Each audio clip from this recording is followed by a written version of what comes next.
The FBI warning of possible Iranian drone attacks on our homeland. A new alert reviewed by ABC News revealing Iran's aspirations to conduct a surprise attack specifically against unspecified targets in California. The FBI saying it's warned police departments across the Golden State now of strikes by unmanned aerial vehicles or drones as tensions rise in the Middle East. Let's get straight to our chief investigative correspondent, Aaron Kantersky. Aaron, what are you learning? We've reviewed an alert that came within the last couple of weeks, Kira, just recently from the FBI. The last couple of weeks. So does that mean that, like, this had nothing to do with the war? Like, I'm very confused about this. Like, I thought this is something that developed very recently, but apparently it happened a couple of weeks ago. To law enforcement agencies up and down the California coastline.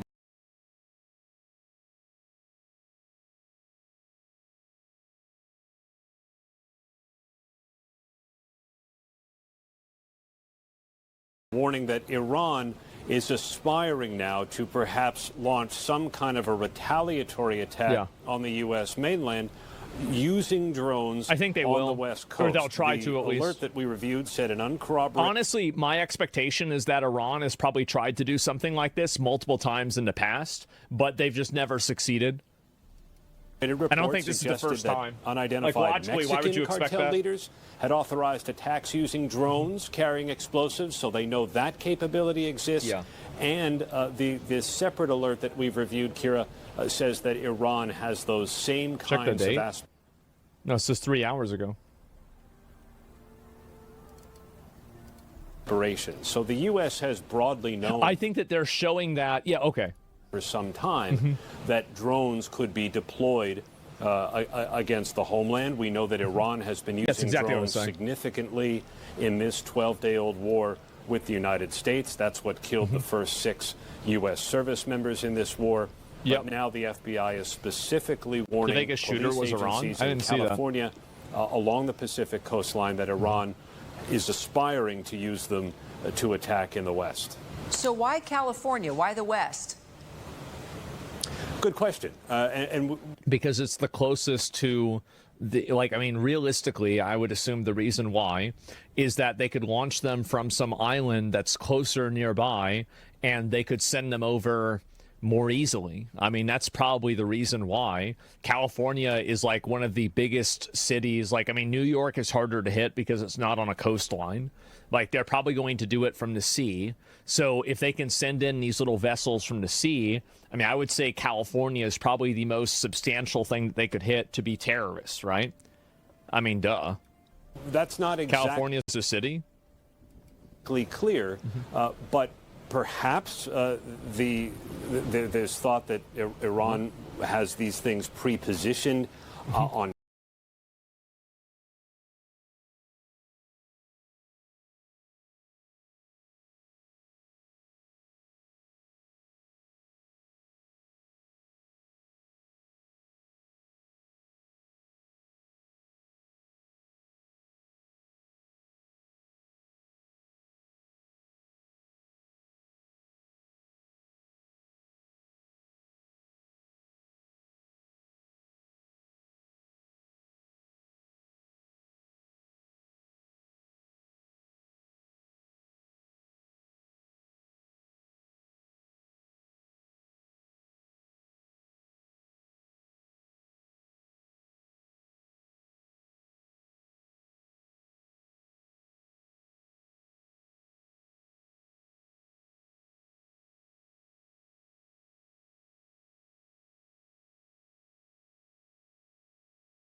still England in is my city. waters, or that could float through international waters. We know that we've previously reported, Kira, on Iran's desire to perhaps activate sleeper cells in the United States, although that's certainly far from confirmed or far from anything operational as far as law enforcement knows. It's not clear why the West Coast as opposed to the East Coast, but that's what the alert from the FBI says. All right, Aaron. I think also California is the most prosperous and the most economically powerful country in the U.S. And so it has the highest GDP and the highest economic level. So it's also the most populated too. So I feel like it's pretty obvious that's where you're going to attack country. Guys, listen, I say the wrong words. I say the wrong words. That's what happens. I do it constantly. Okay? So you're going to have to get used to it. It's a state. I know. It's really bad. We'll stay on top of it. Thank you so much. You've got to keep in mind that, I'm reading messages, I'm thinking about something else, I'm watching this video. I'm going to have misfires, okay? And there's going to be a lot of them. So get used to it, guys. Get used to it. Let's see if there's any more about this, too. And I'll see if there's any other examples. An ABC News exclusive. The FBI warning police departments across California that Iran could retaliate against the West Coast. This would allegedly be done dyslexia. I just say different words. ABC News has reviewed the alert from the end of February, and the alert said Iran planned to conduct a surprise attack using unmanned aerial vehicles specifically against California in the event. I think if this happens, people are going to say that it's a false flag, by the way. Even if it's not a false flag, I think people are going to say that's what's happening, right? I don't know whether it will be or not, but and I think that it depends on what happens. It might work. I don't know. All right. The U.S. conducted strikes against Iran. The alert did not have any additional information on the timing, so method, that's it at all? or There's nothing else of the alleged attack. Okay. Now, this warning comes as the Trump administration launches more attacks in Iran. ABC's Olivia Rubin is following the overnight strikes. Today, fire and fury in the Strait of Hormuz. Yeah, you can see people are already, Hassan even. Very difficult for me to read this as anything but a potential false flag setup. I'm not going to lie. I don't know. I mean, even if it's not, it's pretty easy to tell that Iran would want to bomb the U.S. if they could. I feel like that's kind of obvious. This cargo ship from Thailand on fire. Officials now say 3 crew members are missing, 32 rescued. Several cargo ships in the strait hit by unknown projectiles. According to the British Maritime Authority, Iran claiming responsibility for 2 of those strikes. The strait, a critical passageway for the world's oil supply, now essentially closed. This is one of the pressure points that Iran knew he could use to really force the United States potentially to stop the conflict. If they can do this successfully, they're going to stop 20% of the Why world's would we even need a false flag? There are the reason why, so this is the idea, is that the government would use the false flag as a justification to send troops into Iran. I think that's what they're saying. That's the argument, at least. I'm not saying that's what's happening. I'm just saying that's what they were saying. The flow of oil. The U.S. releasing a new video this morning of strikes Pearl Harbor. at Iranian Just like Pearl naval Harbor. ships, saying it's destroyed 16 mine-laying vessels near the strait. The U.S. now says... You've got to keep in mind, too, the U.S. didn't enter World War II until the end of 1941. Because Pearl Harbor was December 7th, 1941. And World War II started in 1939, whenever Hitler took over Poland.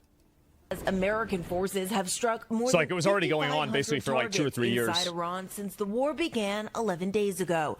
U.S. Central Command giving an update this morning. Every day, we're striking hard at Iranian ballistic missile and drones. The human cost playing out, too. In Tehran, thousands gathering in the streets for officials killed in some of the first strikes of the war. Now, to ease some of those concerns, dozens of countries are preparing for the largest release of oil from the strategic reserves ever. Yeah, I think that's what they're trying to do in order to keep the oil prices lower, obviously, so the terrorists don't effectively create some sort of economic pressure to have people want to let up on them. And I think that's very clearly what's happening. I mean, I'm not entirely sure, but that's where things are going to me. And so, and they've also been doing more of these. Look at this here. Here we go. It's already said the Mexican cartels are responsible for supplying drones to Iran to attack California. Well, I didn't hear that at all. That's the first time I'm ever hearing it in any capacity. So you make it sound as if the U.S. only entered because of World War II, because of Pearl Harbor. My understanding of it, and I'm not a World War II historian, but basically Pearl Harbor gave the necessary and sufficient impetus, because after World War I, the U.S. wanted to be a lot more isolationist, and a lot of people in America didn't want to get involved in World War II. And whenever Pearl Harbor happened, I think that, what was it? I feel like, wasn't it Winston Churchill that said that, after Pearl Harbor happened, that they said they won the war because they knew America would come and fight? It galvanized the U.S. population. Yeah, it did. Pearl Harbor was the push. Yeah. Definitely. Maybe the U.S. would have gotten involved later on. Who knows? But Pearl Harbor definitely set it in motion. Historian here, you're correct. It was the trigger. Yeah, that's my understanding of it, right? But I could be wrong. And I'm sure it's probably it's multifaceted like everything is. And now to Operation Epic Fury, the U.S. pounding Iranian warships as the regime retaliates against its neighbors across the region. Chief Foreign Correspondent Trey Yanks joins us live from Tel Aviv with the latest. Good morning, Trey. They're already involved. They provide resources. Yeah, Lawrence, good morning. I think so, another yeah. sleepless night here in Tel Aviv as air raid sirens blared across the city 4 separate times. Pearl Harbor's a false flag? No, Pearl Harbor was a strike on America that galvanized Americans into being willing to engage in a foreign war. That's what the comparison. The false flag part was just a coincidence. Bomb shelters, many missiles intercepted overhead as the Israelis and the Americans continue to degrade the Iranian regime and their ability to launch these types of attacks against Israel and regional Gulf countries. We have some aftermath inside of Iran showing you some of the damage, not only around the capital of Tehran, but other areas. There is a concerted effort by the Americans and the Israelis to degrade Iran's ability to respond with attacks, including ballistic missiles, cruise missiles, and drones. Now, Israel's Prime Minister Benjamin Netanyahu spoke today about the ongoing success of this operation. We are in a campaign against a cruel enemy that wants to destroy us. What a surprise. Their nuclear and ballistic capabilities in Operation Rising Lion. Afterwards, instead of learning the lesson, they tried to redevelop them and bury them deep underground in such a way that we could no longer target them. The Israelis are looking east. They're also looking north at the Iran-backed Lebanese militant group Hezbollah. Some new strikes there overnight targeting individuals linked not only to Hezbollah, but also the IRGC. We know that according to the IDF, they have moved a brigade, the Golani Brigade that was inside Gaza, to the northern border in preparation for more offensive actions against Hezbollah. A top spokesperson for the Israeli military talking about... I could see Israel sending ground troops into Lebanon. I could easily see that happening. If Lebanon doesn't try to get Hezbollah under control, I think that's where things might go. About this operation. In recent days, we've identified that Hezbollah is trying to increase the firing towards northern communities and expand the range of fire to additional areas in the country. Hezbollah is taking heavy blows. We are deepening the damage to its capabilities with each passing day and increasing the pressure on it. Do you think Iran We're tracking a lot of developments here, not just from Lebanon, but also in Iran this week. There were pro-regime demonstrations. You can see people here chanting in support of Mustafa Khamenei, the new supreme leader of Iran. What you're not seeing in the streets of Iran right now is the anti-regime demonstrations, because there is... Why not? Real concern about another crackdown against those civilians. We know earlier... It's because it's illegal, and they said on state TV that they will kill you if you protest against them. Wow. There's nobody out there protesting against the regime. Yeah, because they'd get killed. Duh. This year, an estimated 32,000 people were killed in those protests. Guys? Well, Trey, what did Netanyahu mean when he said to the Iranian people, in the coming days will bring opportunity to free yourselves? Fuck Israel, they're attacking civilians in Beirut, not military. Well, they're attacking a paramilitary force that's posing as civilians, and they're using civilian infrastructure to shoot rockets and do military actions against Israel. I think that if you're criticizing Israel for bombing Hezbollah, you should actually be criticizing Hezbollah for using civilians as human shields. They're the ones that are the terrorists that are indiscriminately launching missiles over to Israel with no sort of reasoning whatsoever other than just shooting them over there. It's ridiculous.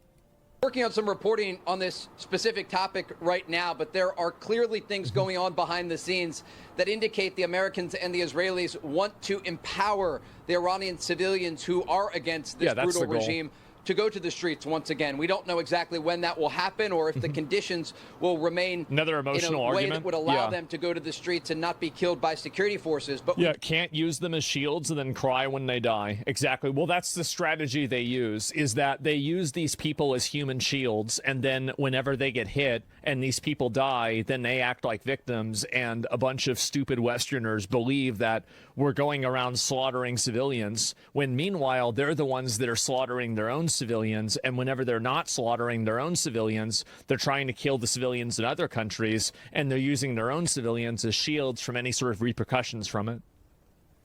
That's what they're doing. As a result of Operation Epic Fury, many of the people responsible for the crackdown on protesters have been taken out, and the besieged forces and IRGC headquarters in Tehran have been destroyed in this operation. And so these heavy blows will continue to be inflicted on the Iranian regime, and we can expect an increase in strikes throughout the day today and even into tonight.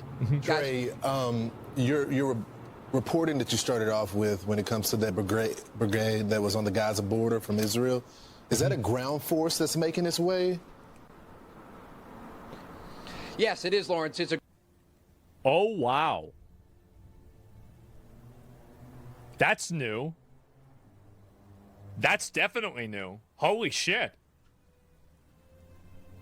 I agree, but how's it different when it comes to Gaza? I have no idea. I mean, if you want me to be honest, the Palestine-Gaza argument, like, I don't... It's not relevant or important to me who's right or who's wrong. I just feel bad for the people that are in Gaza that are getting killed. That's really about it. I'm not trying to argue about who's right and who's wrong in that conflict. It's a Middle Eastern war that's been going on for decades, if not hundreds of years, and I don't want to have anything to do with it. Ground force. The Golani Brigade was one of the... You could describe them as the tip of the spear for the Israelis when they were entering on the ground to fight Hamas inside Gaza. We met many of these soldiers throughout the course of the war, and they are trained ground fighters. They have the ability to go into Lebanon deeper if the Israelis make that decision. Right now, we know there are tanks and troops deployed in southern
Lebanon over the weekend. Two Israeli soldiers were actually killed by Hezbollah in southern Lebanon. But it's an incredibly difficult terrain to operate in. And again, an indication of why they are moving the Golani Brigade, a brigade that has this fighting experience. So, Trey, a little bit of analysis and mixing with reporting with this question.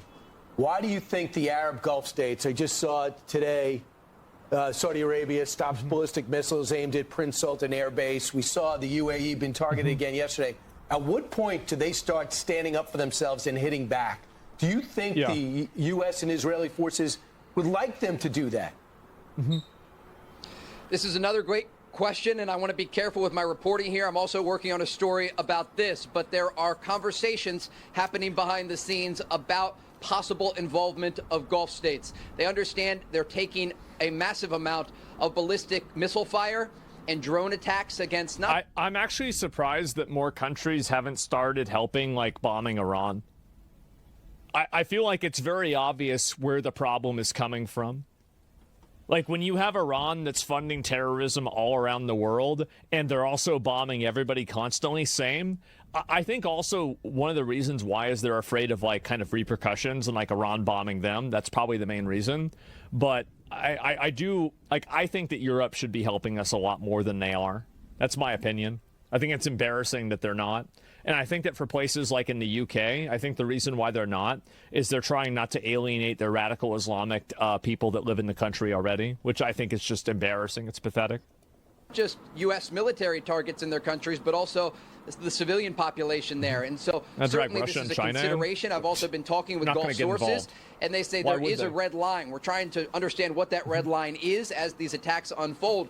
But the fact that we're seeing drone attacks and missile attacks against cities like Doha, Abu Dhabi, and Dubai, these are areas where international tourists go. We know there were thousands of American citizens earlier in this war that had just been vacationing there. These are countries that are not used to taking this type of incoming fire, very different from Israel. It's brutal. And so those conversations are taking place, and considerations And I think that's the reason why they're not doing it. It's because they don't have the same infrastructure to repel attacks. Underway about more involvement. That's actually the main reason not just why. Defensive, but also offensive capabilities. That would be a game changer. Yeah, and you know what I thought about? We interviewed someone, was it the lady we interviewed? She was stuck, she was an American, she was stuck in Dubai. And I instantly thought, like, these drone attacks are happening where a lot of Americans are not able to leave.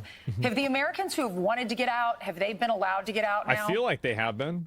That's right. Yeah, absolutely. Tens of thousands of Americans have been able to leave the Middle East as a result of efforts that were made by U.S. Secretary of State Marco Rubio, Assistant Secretary of State Dylan Johnson, and others who have been behind the scenes working with not only charter flights, but also ground transportation and coordination to get Americans out of harm's way at no cost. And so that has been a very successful effort so far. And we've even seen some of the video of Americans returning, for example, to Dulles Airport outside of Washington after they've been able to get out of the Middle East. And so we understand these efforts will airports continue. are closed. They are so now, far, but they haven't been. Thousands of Americans have been able to come home in the aftermath of this war beginning. All right. Thanks so much, Trey. Thanks, Trey. Now they're trying to get an economic toll, have the region pay an economic toll, we'll pay an economic toll. The one way to do it. To bring that price of oil. Yeah, they're just bombing ships. That's all they're doing, trying to make the price of oil go up as much as possible. The Gulf countries do have infrastructure to repel attacks. Look at UAE. Oh, I wasn't talking about the Gulf countries. I was talking about the other ones besides that, like places like in Europe, etc. Down and gas is to start. I don't know if they have the same type of infrastructure.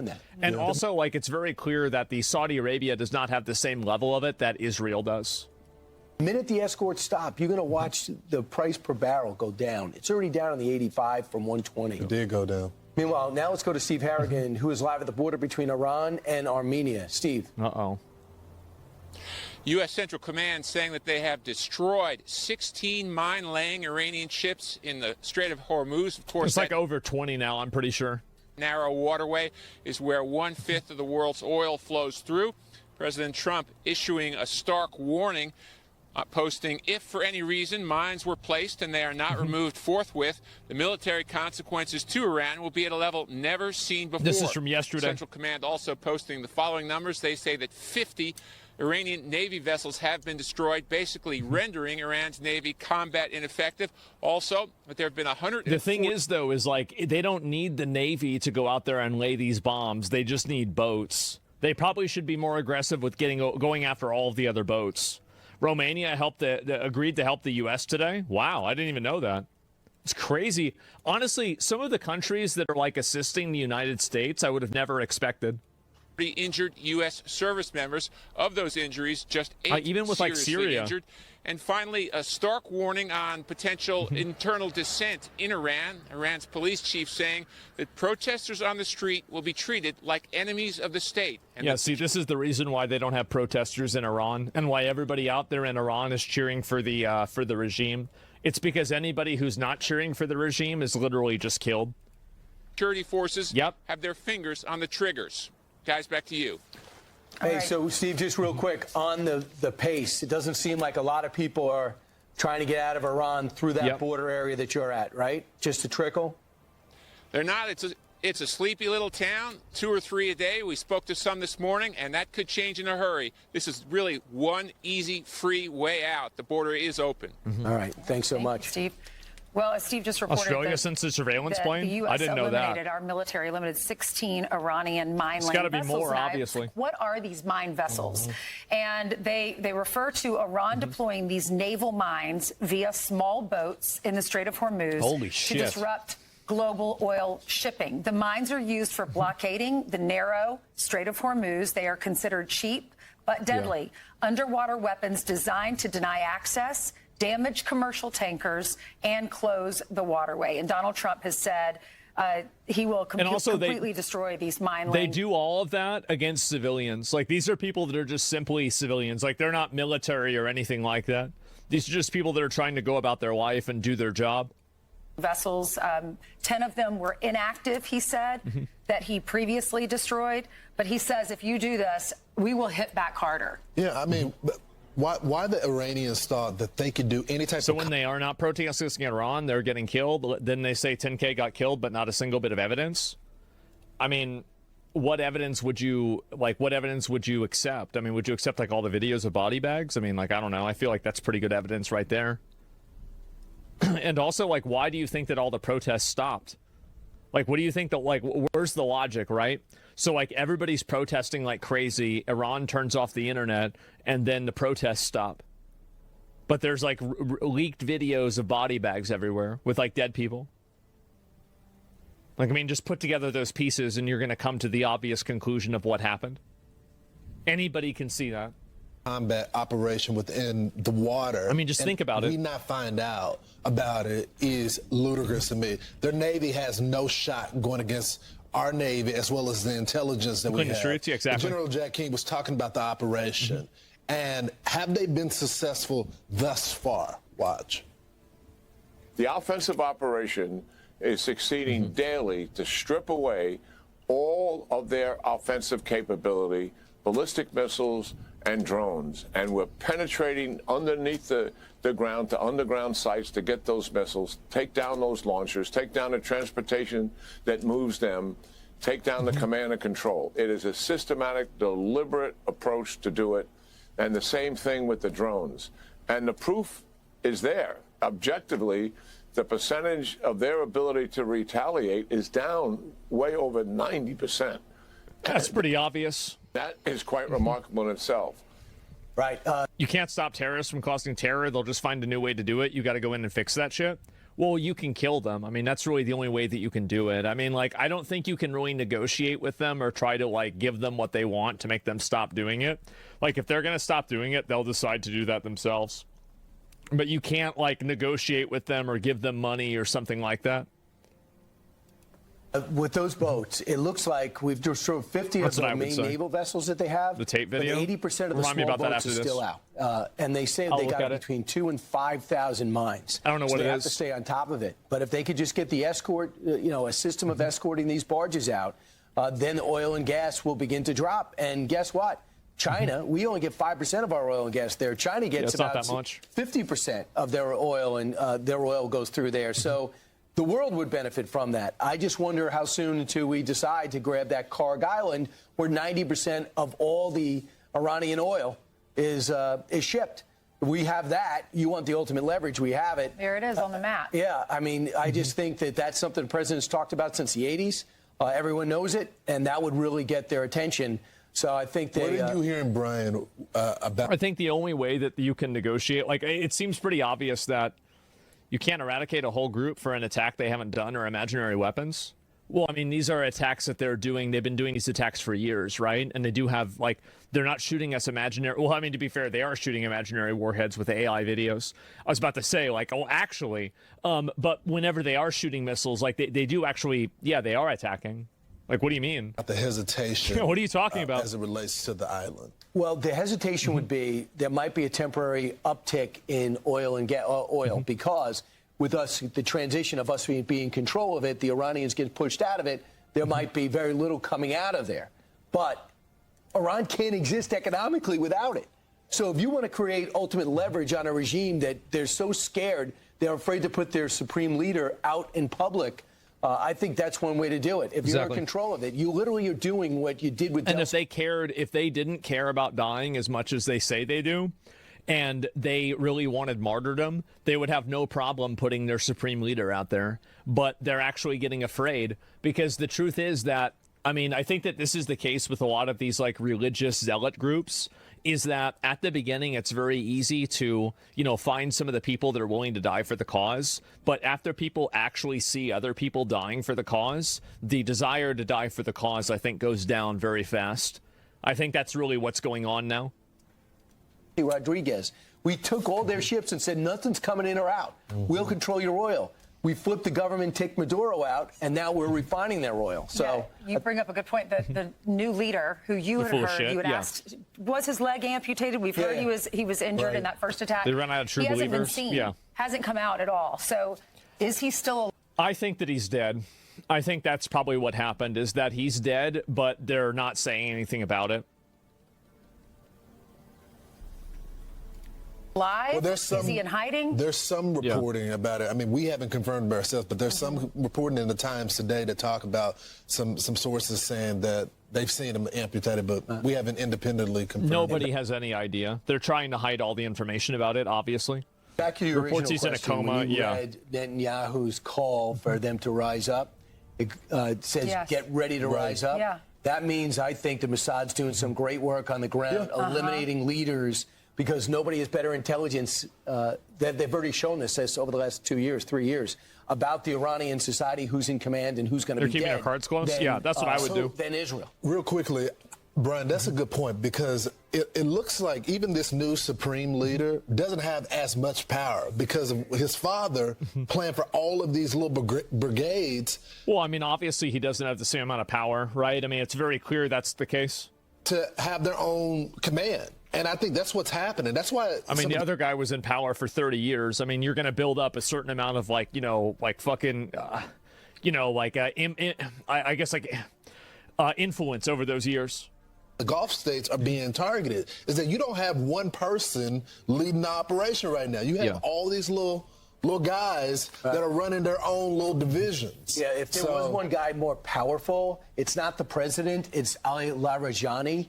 He's the guy that gave the order to start cracking down on those protesters and killing them in cold blood. Well, isn't he dead? He's dead, right? Last month. He's still there, and he's trying to taunt our president. Oh, really? I'm Steve Damn, I thought they killed him. And I mean, like, yeah, I forgot all about that. Yeah, I thought they got that guy. Fuck, I didn't even know that.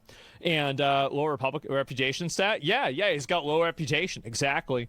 And the media is just confusing everyone. Bibi reported missing. Khamenei reported missing. I don't know about him being reported missing at all. Seen reports over the past year of the fraudulent voting. Oh yeah, I've seen a ton of that. I mean, people have been talking about fake voting for a very, very long time. I think that's pretty obvious, right? And didn't they injure him? Yeah, they said that before. And they've said that multiple times, actually. Let me go and find out if there's any more of these to look at, too. Reports of an unknown oil tanker currently engulfed in flames over the coast of Basra in southern... What the fuck? God damn. Uh-oh.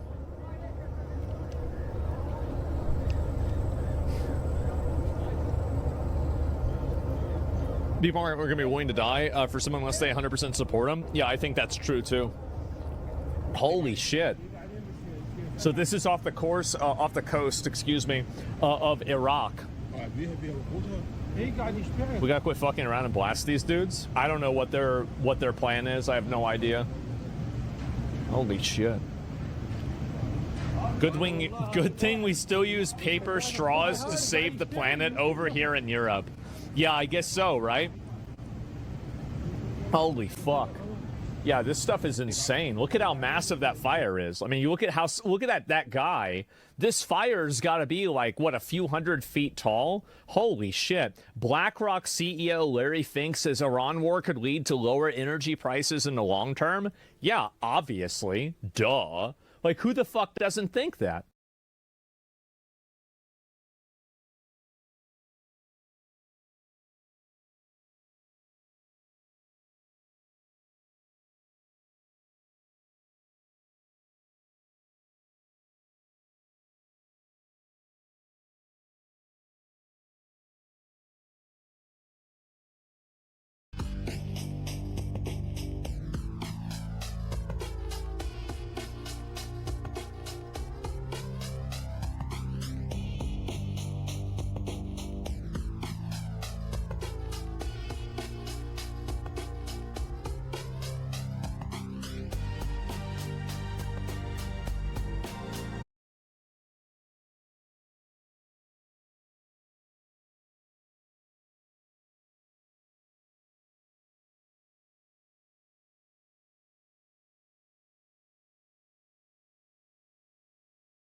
a look at this and see what happened.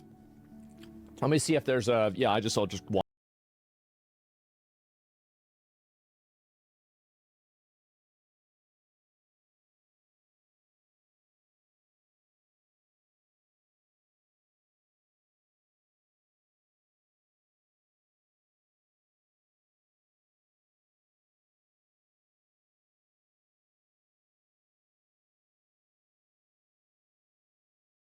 I have made so many videos over the last few months covering Pokemon card related crime.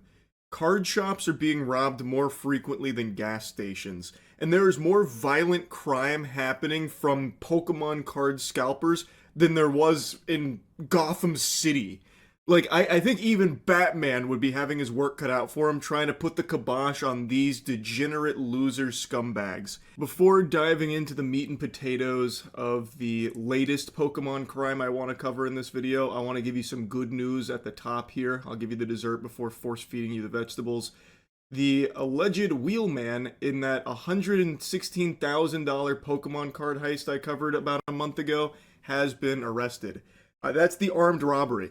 Yeah, about a month ago, at a place called Pokecourt, there was a group of dudes who went in there with guns, and Team Rocket was just waving them around, threatening people, and breaking glass to steal all of the card product, as well as taking money from the register. They caught the driver. His name is Julio Colina. He's 27 years old, loveless, dickless, a virgin. I was trying to find his mugshot, but I couldn't find it, so I'm making up my own fan fiction. I believe he probably stands at 4'6", smells like shit, and loves pee. On the day of the armed Pokemon robbery, he dropped the suspects off and then waited 7 minutes. 7 minutes is all he could spare, like fucking Albert Wesker here. And then drove off with them. He said he was willing to chauffeur them because they'd promised him gifts if they could pack their bags while riding in his van. Those gifts must have been intoxicating. He was addicted to them. Maybe they were just giving him smooches or something for his lonely ass, because he was apparently like a really reliable driver for them for their crimes. He also served as the driver for the same group of goobers on January 9th when they stole Pokemon merchandise worth around $11,000 from a different shop. So this guy really did enjoy driving them around. Those gifts must have been amazing, but he claimed he didn't know what the trio was doing when they left his van, which investigators aren't really buying. They believe it's just a pitiful attempt at him trying to save his own ass, which it obviously it is. I have no doubt he's stupid. I guarantee he's a lobotomite, but he's not dumb enough to just be like, oh, dude, I just dropped these guys off, like, thinking that they were just gonna go do some, like, normal business and stuff, and I was gonna sit there and wait, and they always came back with, like, treats and candy and stuff. I had no idea they were doing anything bad or naughty. I'm as shocked as you guys are. I'm a victim, too. I was driving people that I thought were my friends. So hopefully that defense never works for him and he spends a long time in the slammer and squeals on his friends. I really hope he rolls over belly up and gives up the two dudes that had the guns. I know Pokemon card crime isn't taken seriously by the authorities in any way, shape, or form, unfortunately, even though it is an out-of-control epidemic showing no signs of slowing down. But I have to imagine armed robbery, waving guns at people, threatening people with fucking guns over Pokemon cards is probably something that they should take a little more seriously. So hopefully this entire group here ends up in prison. Don't play in the jungle. I'll destroy crossed. Next game on but it now too. I'd like to go over the most recent Pokemon robbery that I just saw a video Fuck of. it happened it's at time House to whip of it out, Cards baby. in The Vancouver, fucking DGT. and they unfortunately got Dantes, ganked by the Goof Troop here. It has become almost routine for the biggest group of losers to come together and decide, like, hey boys, let's go rob a card shop. I'm not exaggerating. Almost every single day, there is a card shop being broken into and having their shit stolen. Pretty much every hour, you can bet your sweet bippy somewhere in the world, a card shop just got hit by a sledgehammer, the windows busted in, and the greasiest loser you've ever seen stumbles through and breaks glass, grabbing a handful of Pokemon cards and waddles their way out to try and resell it and scalp, and it's just, oh, it's so fucking pathetic. And I feel so bad for the card shop owners because it's not like this is, you know, the most lucrative business in the world. These aren't stores owned by like billionaires and huge corporations. They're mom and pop shops. Like, these are just card shops from ordinary people that want to try and make a career out of engaging in a community and a hobby that they love. and they are just getting brutalized by the fucking biggest slimeball pigs imaginable that have deluded themselves into thinking that they can make a lot of money off scalping stolen products. I hate these people, man. I swear. I genuinely wish the worst for them.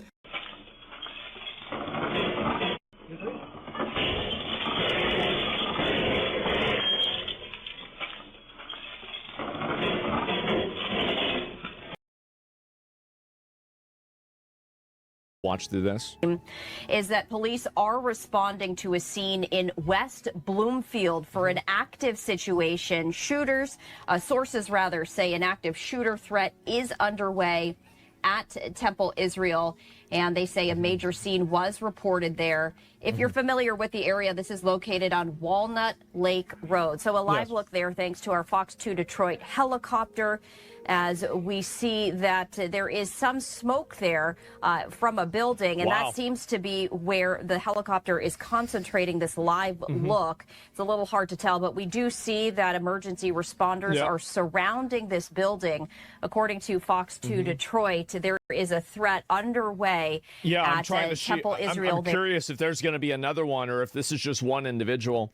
And so this is it. We're told it's an active shooter. We can or could see, this is earlier video of smoke coming from the synagogue. Look at this. And there's a fire, appears to be a fire. Smoke coming from the synagogue. What appears to be a fire is all we can see. Any sort of attack for a synagogue in Norway? Well, it's very obvious that, there's very obvious that a lot of the hostility towards Israel has manifested, or there's also like blatant, like actual Jew hate.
Hate, anti-Semitism that has manifested recently. I think it's because primarily of, just more heightened attention on Israel, and just in general, I think it's become more socially acceptable.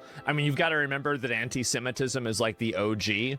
So, what is this here? Somebody's saying sleeper cells. I don't agree with the sleeper cells argument. Like, for example, ISIS even, I don't think ISIS had a lot to do with Iran. It was a long time ago. I wasn't really paying attention to politics a lot at the time, so I don't remember where their allegiance was, but ISIS, as far as I know, wasn't really super involved with them, right? I don't remember if they were a proxy or not. So Jews control everything. They didn't. Iran hates ISIS too. Iran fought ISIS. Okay, it was a long time ago. I don't really remember that well.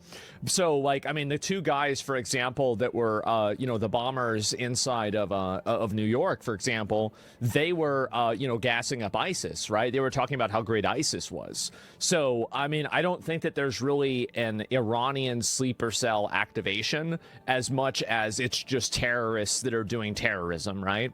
That's probably what's happening. And I think that because there are a lot of people that it seems like they view the attack on Iran as an attack on, I think, Islam. And because of that, I think that's the reason why you see a lot of these terrorists that turn out to be Islamic, right? I think that's the big reason.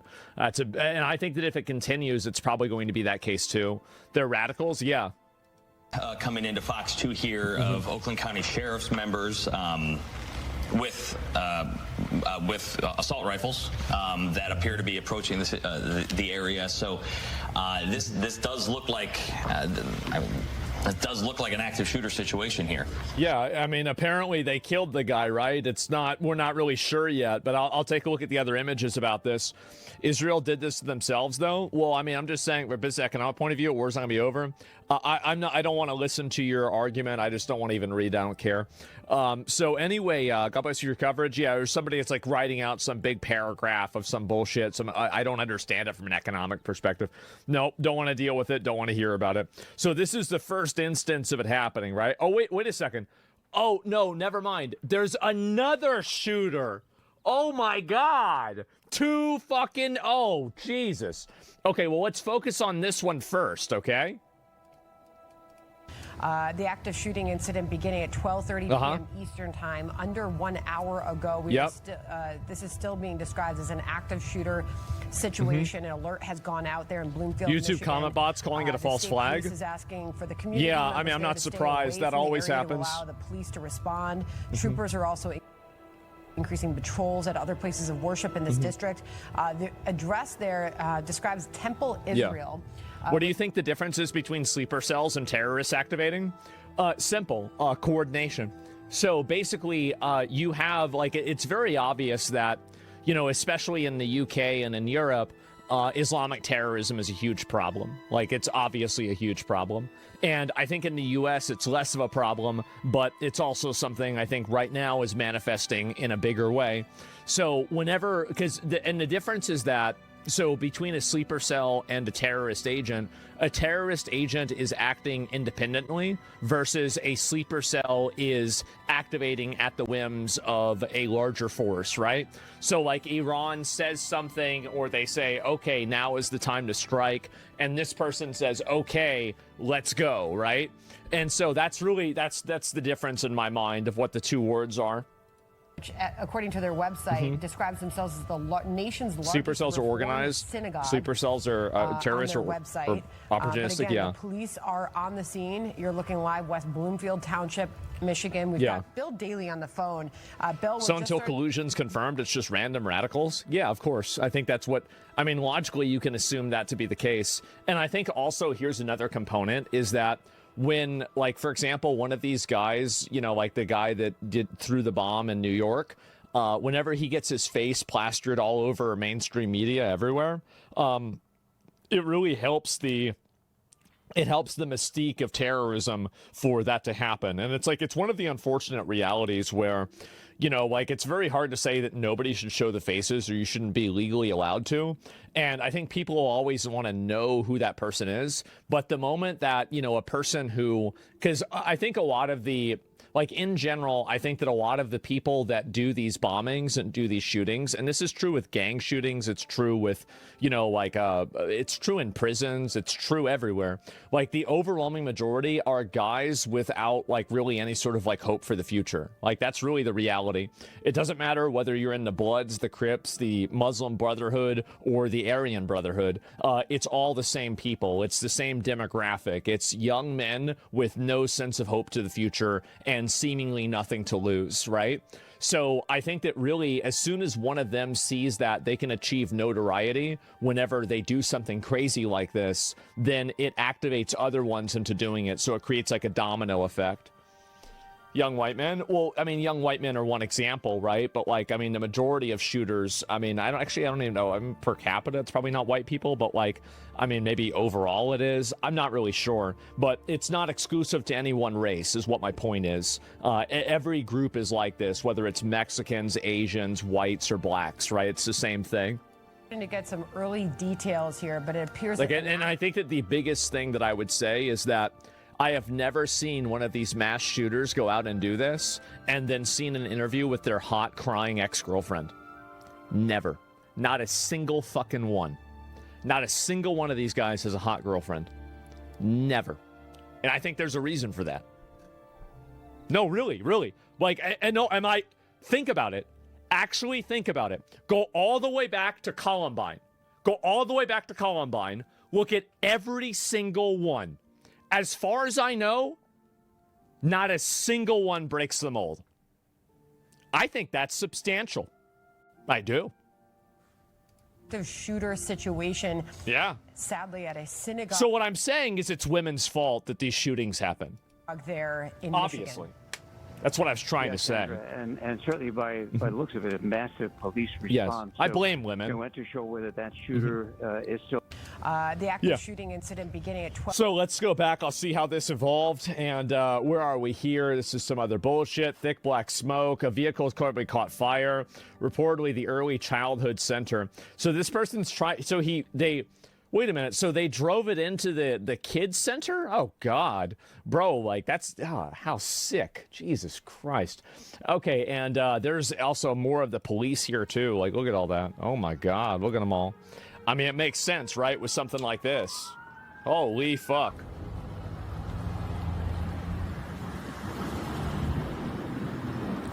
Man. That's sad. Yeah, it is. These people never learn. No, they never do. Just got here. What did I miss? There was another terrorist attack today, and Michigan synagogue. And immediately, what's this here? Is this about it? That security at the temple saw the gunman and engaged him at the temple. Damn. They are not. They said no one confirmed to be hurt at this time.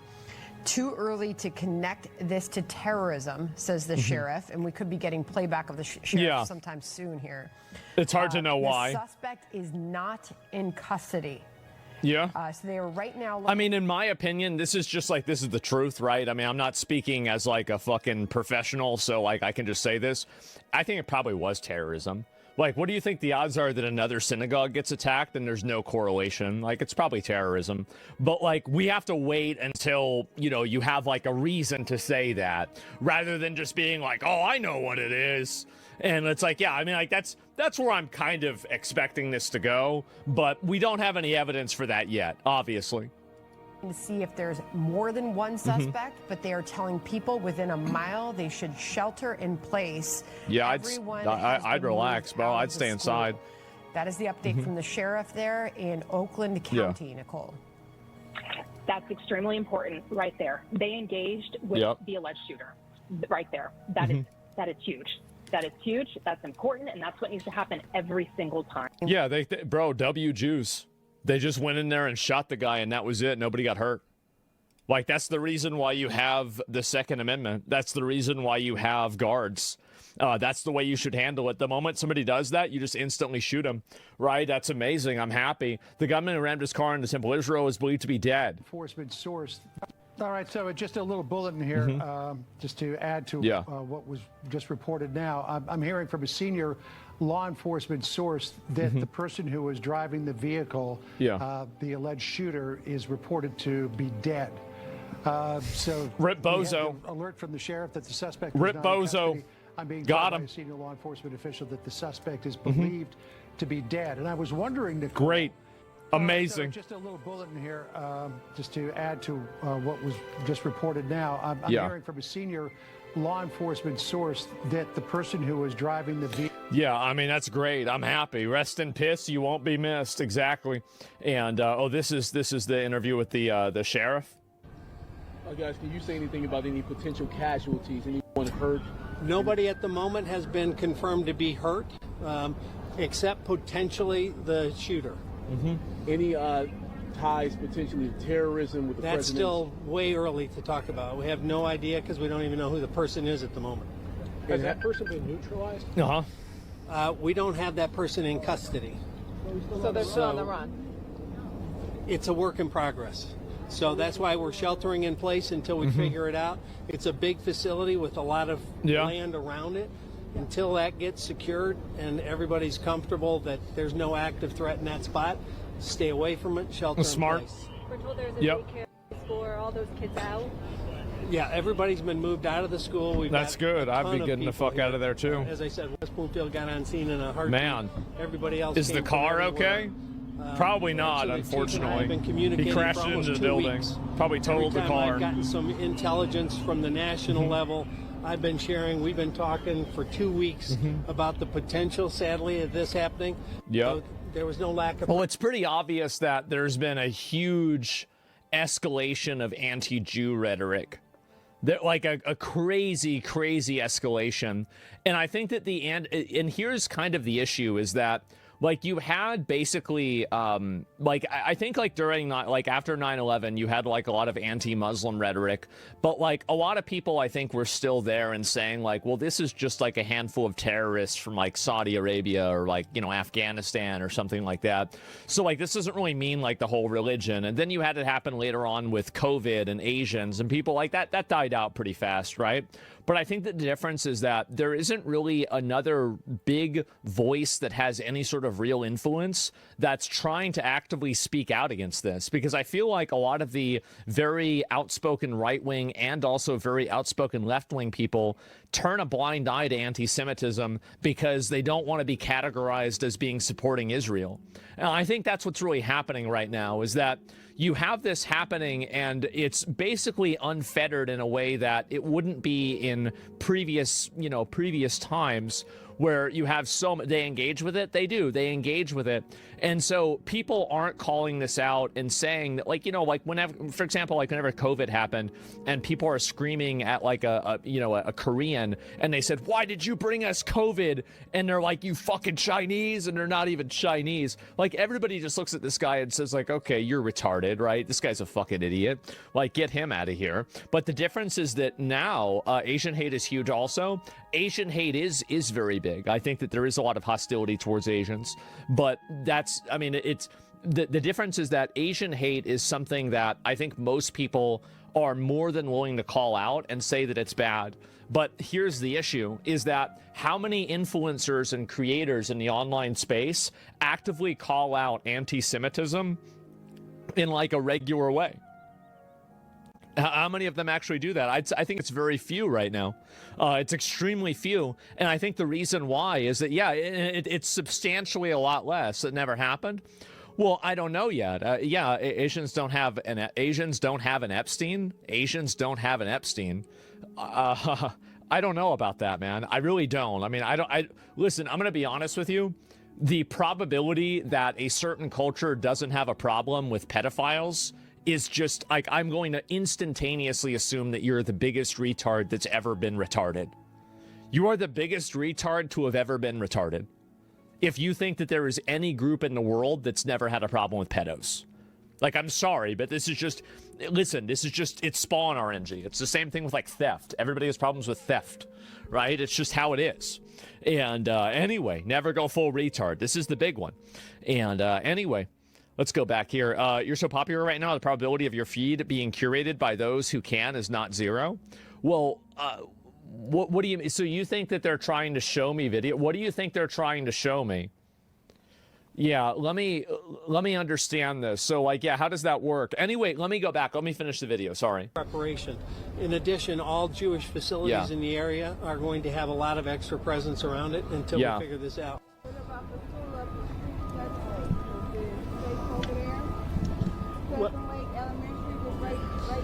Well, again, we would tell everybody shelter in place. Okay. Yep. Was there any security at this temple, as you mentioned? Yes, there was. Okay. And they the security was crazy. One person that approached Good for them. Security guard, and that's still a work in progress. Okay, and then shots were fired. Shots were fired. Uh-huh. There are reports that somebody crashed with a vehicle into the shots fired. A vehicle was involved. Could it breach the building?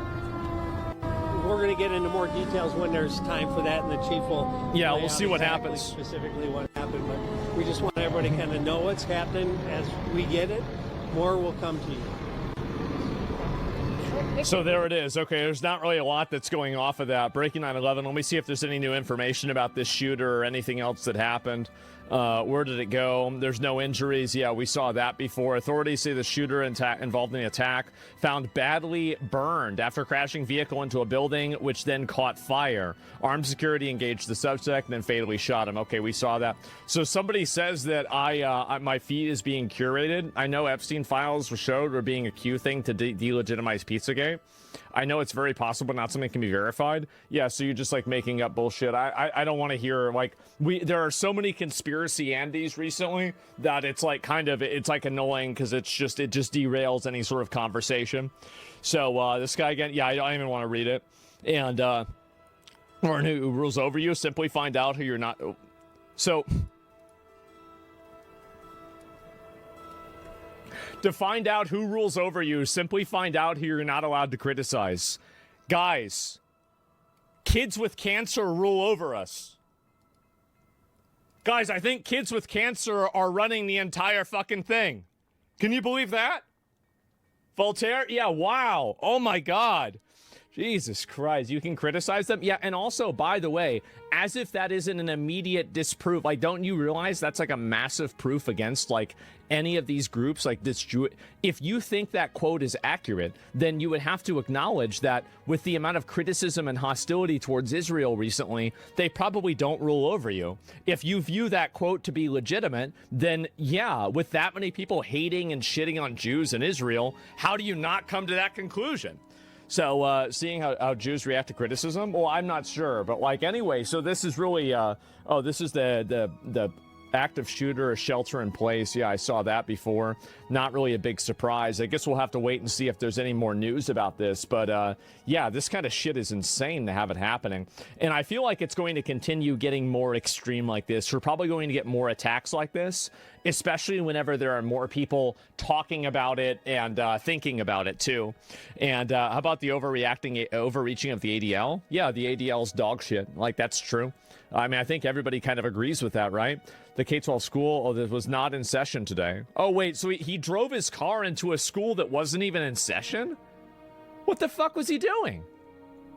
I always wonder, like, what the strategy is of these retards. I do. I really wonder, like, what are they thinking? Like, why would you even do that? Why would you drive your car into an area like this and just get yourself killed over nothing? I mean, really, like, I mean, you would assume that, like, if somebody's a terrorist, I mean, you know, I don't mean to be, insensitive, but that they would at least try to be effective, right? But a lot of these terrorists, it's kind of like a serendipitous luck thing where, like, every one of these terrorists seems to be so brain dead retarded that they just end up getting themselves killed within, like, moments of engaging with the police. So, yeah, the damage to the building, I know that. Yeah, it's awful. And we used to play Spyware today. No, I didn't plan about that. I specifically said yes, and this is the thing. I did say this. I tried to say it. I tried to let people know. Here we go. And I specifically remember, I remember you specifically said that whenever the Jewish couple got murdered in D.C., that you said this will only get worse and everyone was giving you shit. I did. And I called this out because it was very obvious that the level of anti-Semitism and, like, genuine Jew hate was, like, escalating at, like, a very, very fast pace. I think that's what was happening. So because extreme ideology attracts low IQ people, what also attracts high IQ people, to be fair, too. Like, I mean, a lot of the Nazi leadership were, like, genius level IQ. But, like, that's not really the point. Yeah, respectfully, yeah, I'm sure. There's no going back. I think that there is, and I think that really I think this issue will reach a fever pitch. And I think that it's approaching that fever pitch right now, where the amount of hostility and anger and aggression that's being leveraged at average Jews, where they're either being expected to, like, condemn Israel or they're being condemned for being Jewish. I think that inside of the American public, there is a growing fatigue with this that I don't think has really been discussed a lot. Because a lot of these people, you've got to keep in mind, like, they have nothing to do with Israel. They have nothing to do with, Palestine bombing or anything like that. So really, absolutely. Yeah, I think people are beginning to get fed up with this. And, yeah, what is this? I love Jews. I don't really love or hate people based off of what group they're in, right? I mean, I think it really just depends on who they are. But overall, it seems like this is obviously something that's bad, and everybody should be looking at this as if it's something bad.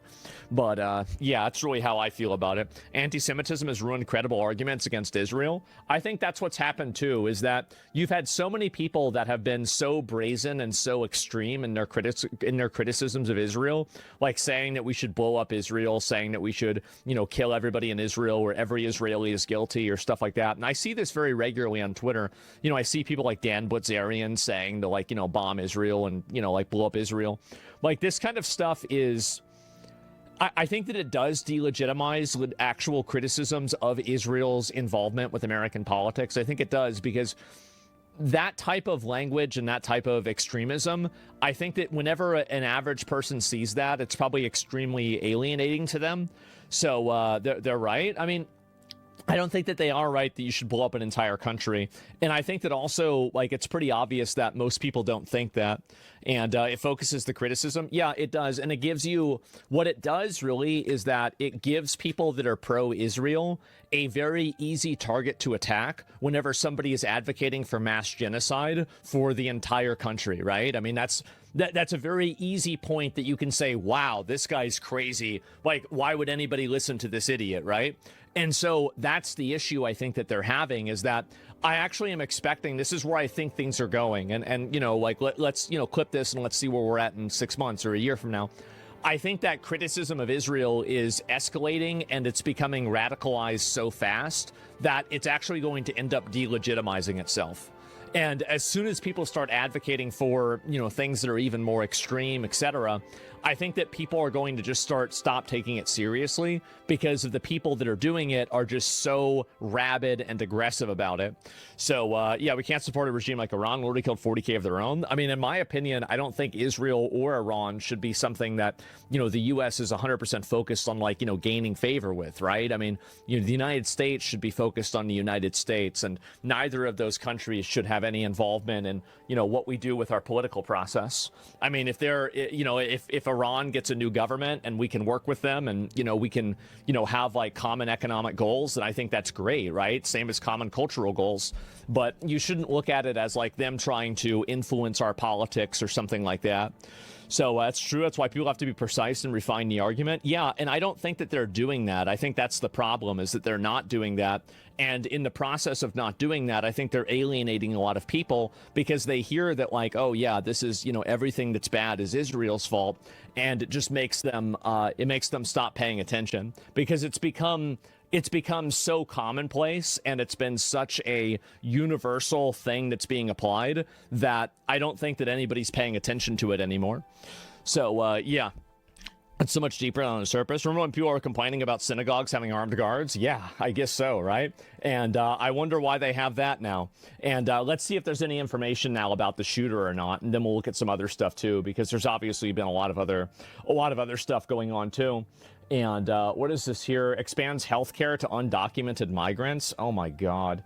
And this is just so fucking retarded. I'll see if there's any information about who the shooter is yet, but it looks like there probably won't be.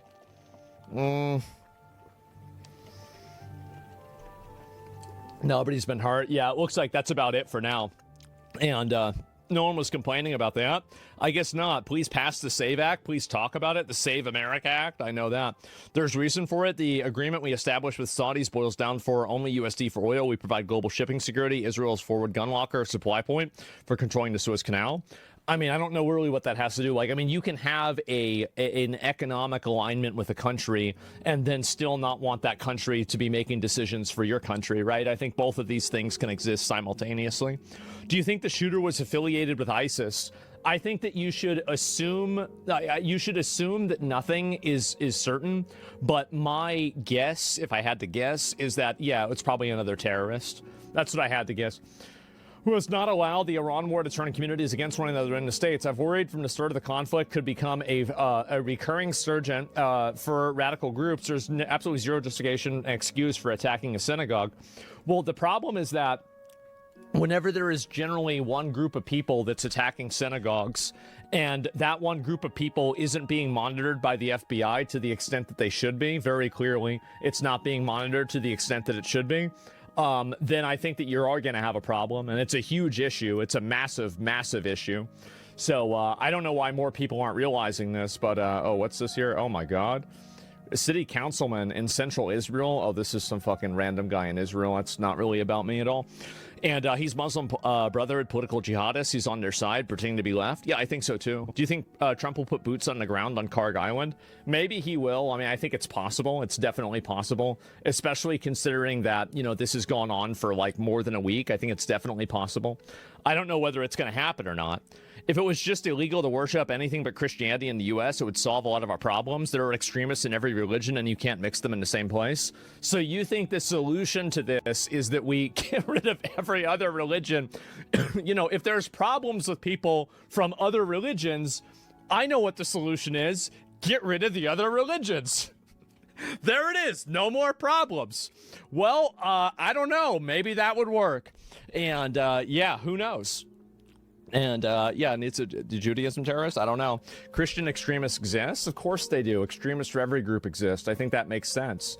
So, yeah, obviously that's the case. Oh, boy. Another day in New York City. Man who appears mentally unstable waving a gun around in a crosswalk as cars walk by. Oh, my God. What is this? Bro, this nigga got a gun in his hand. What the fuck? Got a gun in his hand, gang. What the fuck? What is he just like off his shift? And he just crashed out? Shit, oh my God. He got a gun in his hand. Damn. Bro, this nigga got a gun in his hand. So what about Scientologists? I mean, I don't know. As long as they don't kill each other, it's not a big deal. Or kill people, it's not a big deal at all, right? And I feel like that's clearly what it is. What would you do if you saw this? I'd try to just get away from it as soon as possible. I mean, the thing is that in a normal society, this person would just be shot. Like, that's it, like, what do I think should happen if somebody does this? I think you should just shoot him. Like, that's really it. I mean, you can't have somebody going around waving a gun around in the middle of a crosswalk. I mean, what if he pulls the trigger? It's scary.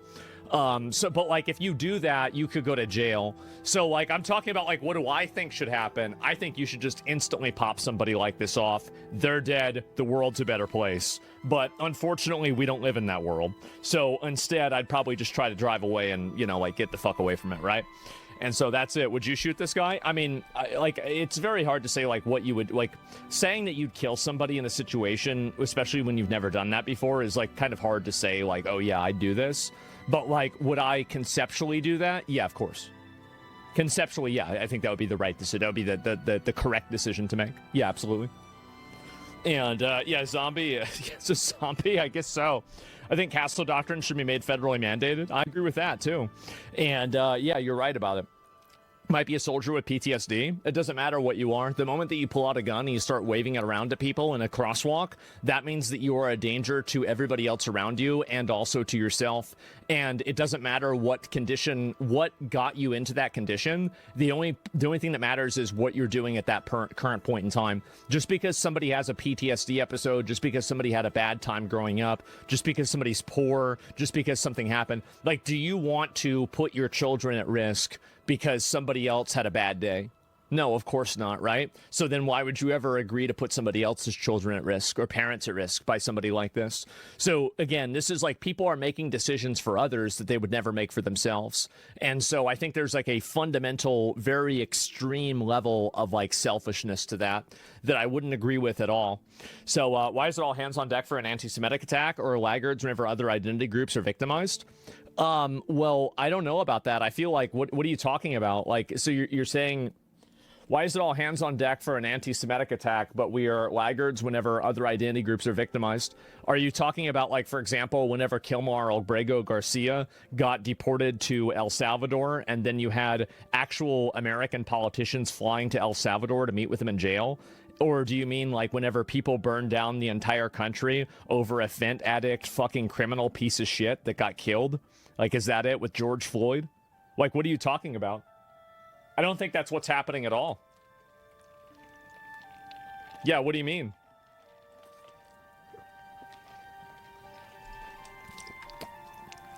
Legit facts? Yeah, I mean, I don't... I feel like this is just very obviously not true. So yeah, replace the I with a what is this here? Let's say there's an exclusion of specific identity group to make it simpler. Yeah, I think that when white people are victimized, they don't take it seriously. I think you're right about that.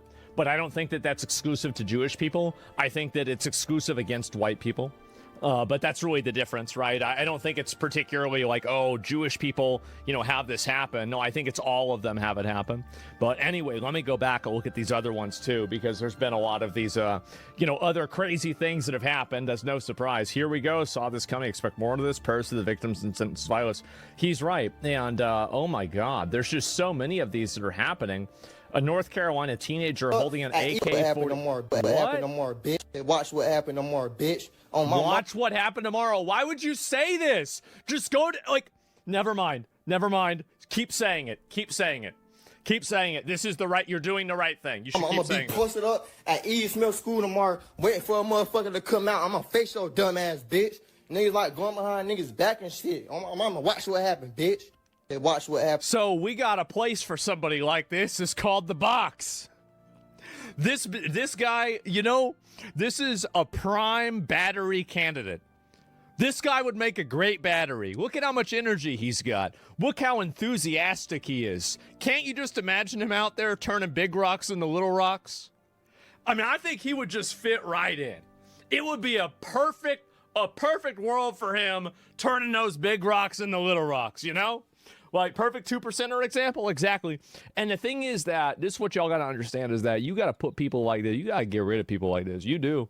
And, again, like, I hope that, like, I don't know why we don't have anybody in the country that doesn't want to do this. Like, Trump is okay about it. But, like, in my opinion, like, you got to go after these people way harder than we do now. The problem is that we got pussies that are going after these people, and what we really need is that somebody that has this level of aggression that is willing to use it against these people. If we had that, this problem would go away. I'll give you an already on, and out of nowhere, it kicks me off, and my console just dies.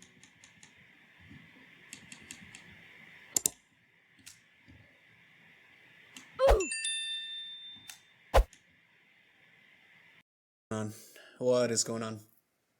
I'm about to be angry. What the f is happening? Working. It kicked me out of my account. So I don't know what's Xbox assist and it's not fucking working. None of your shit is working. It kicked me out of my account. So I don't know what's going on right now. Dude, I'm connected to Xbox. I'm wired in.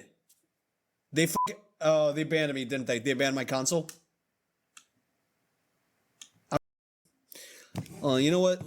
Maybe I'm being DDoSed right now. Well, they in this regard and even pays you to be a safer player. PC is, well, they have their own problems. And Xbox, on the other hand, just outright bans you, then says, thanks for your money, you're not getting your stuff back, but go ahead and treat yourself with a new console and buy Xbox Game Pass again. Why not? You earned it. How about no? I was rewatching some of my older Roblox scammer videos yesterday.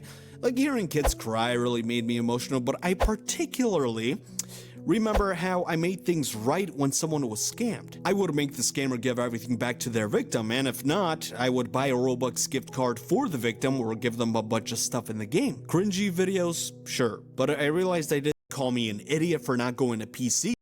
$350. And of course, we're gonna ask Steve for proof that the console works, especially after dealing with the clown in that one video. We don't want history repeating itself. Anyway, I just wanted to make this update. This is baloney. I don't know what to say. I mean, I have a life. I need to play some Left 4 Dead 2. I'm just really sad. I don't know what to say. I mean, this is the thanks I get. I know my videos could be cringy, whatever, but I feel like I was trying to do a good thing. Catching people who scam on this platform, people who target children for sexual shit, people who cheat the Xbox system, and this is the thanks I get. As a loyal customer, my console is taken away, and I have to buy a new one. Because obviously I have to keep this shit going. This is the thanks I get. All this time, all these years, into putting time and effort into these videos, catching these fucking ugly douchebags preying on other people on this platform. This is the thanks I get. I was never lucky in life. I always had something happen in life that would prevent me from achieving a certain goal, and this is one of those things, you know? This is one of those things.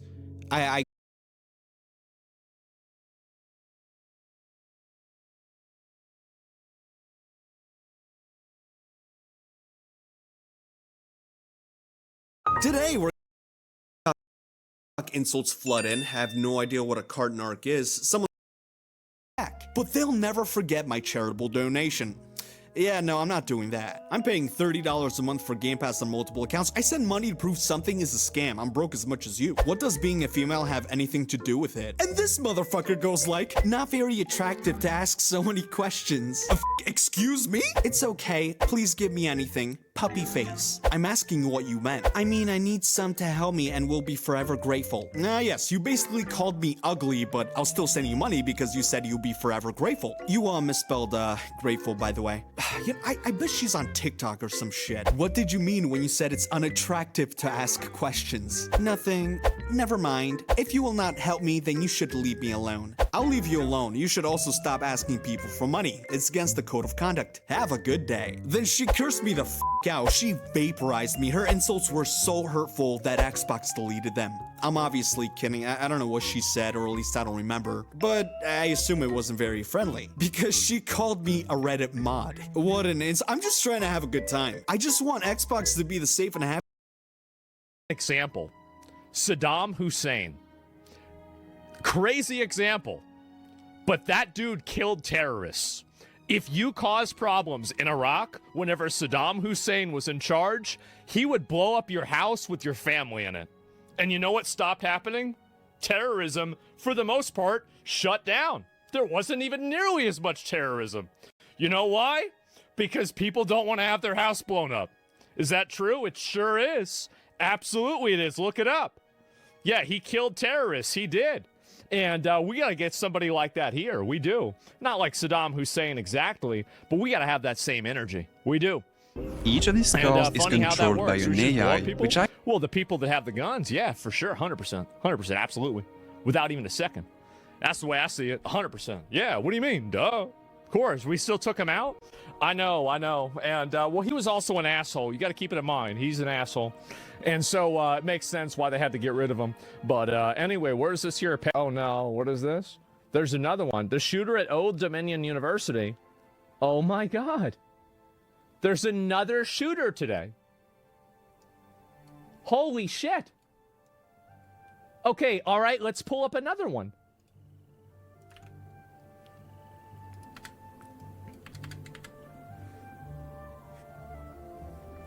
Another gunman is opening fire. Oh my God. So we've got another pop-off. Yeah, not a surprise. And Wild West, what was his name? I don't know yet. We're waiting to see. I guess we'll find out soon. Let's watch this. And this is Old Dominion. So there's 2 shootings today. PvP, yeah, PvP got turned on today, I guess. Police cars there, you can see gathered. A gunman is dead after injuring 2 people at Old Dominion University. Yeah, holy shit is right. According to officials there at the school. A gunman opened fire in Constant Hall at about 10:50 a.m. East Coast time. And officials are saying 2 people were hurt as a result. We do not know what their conditions medically are right now. This is all the information we're getting in right now. And you're looking again, this is live from Virginia, Old Dominion University, and the cordon of police officers, that perimeter that has been has been put up. And Virginia. No, this is really it. I mean, like, oh my God. And I'll see if there's any more about this. University and Focus James Gagliano, retired FBI supervisory special agent and a Fox News contributor. Good to see you today. We don't have a lot of detail on this. Wait, my sound volume thing got disabled? Thoughts. That's a big show of force showing what the up. fuck? We have 2 people injured. What do you mean it got disabled? Yeah, so Paris, unfortunately, this is kind of like our new normal, right? We deal with these, whether or not this... Let me figure out why this is happening. Sound increase, Firefox. Yeah, okay. So I have to do another one now? Like, I'm trying to see, like, we can't find that page. Sound booster. Okay, so can I add this one instead? Add to Firefox. Okay. Add. All right. Okay. Agree and continue. Allow. Okay. So, what the fuck? Was a mass shooting, whether or not this was a hate crime. This could have been workplace violence. It could have been a love triangle. We have to keep our aperture open on the investigation. Now, I say that and suggest that only because the gunman, from what we're hearing, it didn't work. Is down. Police want to immediately go to the sound of the guns. Didn't work. Stop the threat. That's so annoying. That's so annoying.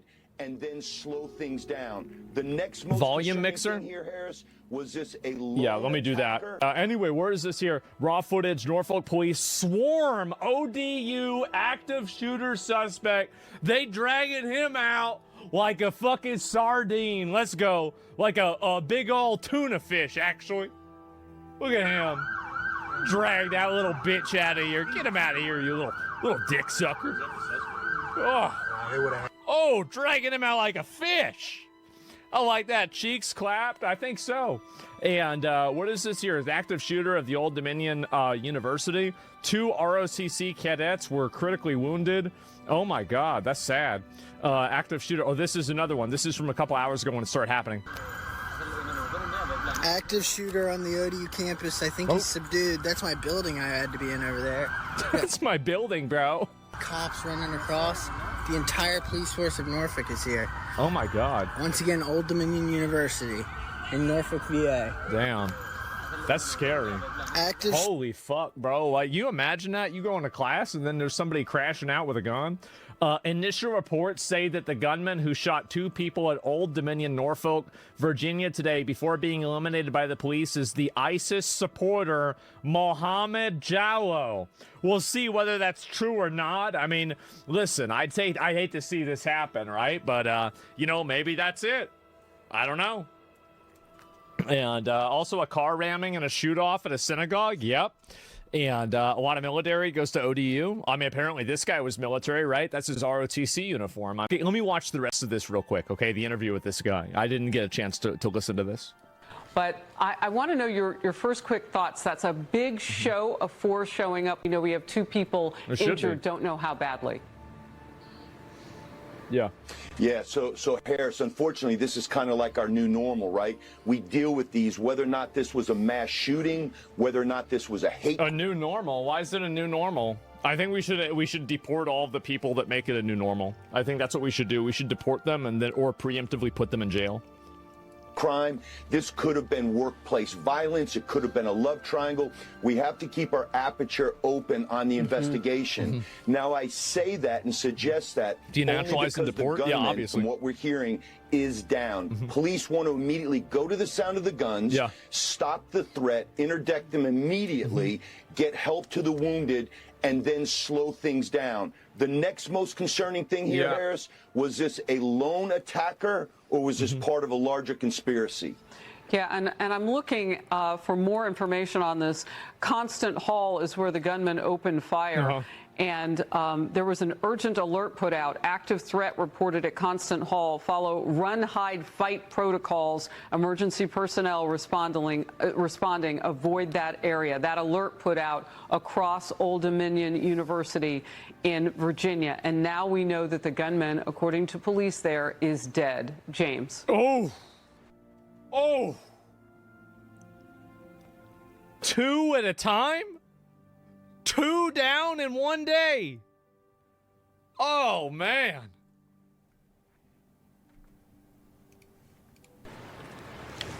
Yeah, so rest in piss, you won't be missed. The FBI for a long time now has been putting out run, hide, fight. You know what they should do on the White House Twitter? Is they should make meme videos about these shooters and make them look like losers. They can make them look like they're Squidward and like SpongeBob or something like that. But they really should just make fun of them. That's what we really need to do, right? Is like, we got to kill these people and then make jokes about them. That way there's not people that are thinking that, like, you know, you're going to get any sort of, you know, like you're going to be like feared, or people are going to be like, oh, wow, this is like some crazy, scary thing. That'd be fired? Yeah, bro. Like, yeah, that's what they should do. Marco Rubio just announced the end of U.S. aid for Somalia. And then tell. Remind me about that after this. People that saw or came in contact in this incident to immediately report that to law enforcement. Yeah. And Harris, this isn't anything new. This mass shooter paradigm that we're dealing with, this scourge that we have in this country. It's not a scourge. It's not, listen, the reason why you have mass shooters is actually really simple. It's really, really simple. It's vulnerable, stupid young men with nothing to lose that go out there with no hope, that want to go and kill somebody because they're unhappy and angry. That's the reason why you have mass shooters. That's the thing. Now, there's different ideologies that they come from, but they're all branches of the same tree. began back in 1966 with the clock tower Vietnam veteran who had climbed up the clock tower at the University of Texas and shot a number of co-eds. And we have been dealing with this. Again, too early to say anything. There's a guy at, you know, we went to high school with him, and he did this. I guess it's so long ago, I guess I could just say this. So there's a guy that we went to high school with that went on a shooting rampage. And, you know, it was a big thing. And it was like a year or two after we graduated. And, yeah, right. And so we used to play Smash Brothers with him. Like, I think I had like a video with the shooter kid in my old YouTube channel, right? And like I've never told this story before because I waited like for quite a while since, you know, it was like kind of like a weird thing. And so, bro, what? Yeah. And so the kid ended up just killing himself, right? And so I go on Facebook the day that he does it, and I said, man, if we had played Halo instead of Smash, maybe he would have hit somebody. And I remember so many people got mad at me. Oh my God. They got so mad at me. But it's true. I mean, that's the way I think you should treat these losers, right? You should. We used to play with them. Yeah, funny story. I was fucking funny. And so anyway, it was a shooter. Yeah, he played Fox. I think he played... Actually, you know what? I think he might have played Fox. You're right. And yeah, I guess so. And yeah, you're using Facebook? Yeah, I did in 2009 or 10 or something like that. Yeah, sure. And great story, man. Jesus, I know. Yeah, great. Another great story by me, right? And so yeah, of course he did. And by the way, everybody in our friend group thought it was the funniest fucking thing, right? But other than that, I think that's the way you should treat these guys. Treat them like a joke. Treat them like an absolute fucking joke. Don't go and take them seriously. Just make fun of them. And I think that's the way you delegitimize and you demystique the idea of being a mass shooter. I think that's the right way to do it. I think it's the good way to do it. Or suggest anything about motive. Let's make sure everybody is safe, get help to the wounded, and obviously make a determination if there were any co-conspirators. Look, we're not going to tie anything together in any way, shape, or form. You listed like, that's not probably appropriate. 10 or 15 reasons why this could be a motive or so on and so forth, so I don't want to go there. I want, though, to set the backdrop of where this country is right now, and that is, quite frankly, focused on staying safe in situations where your head has to be on a swivel.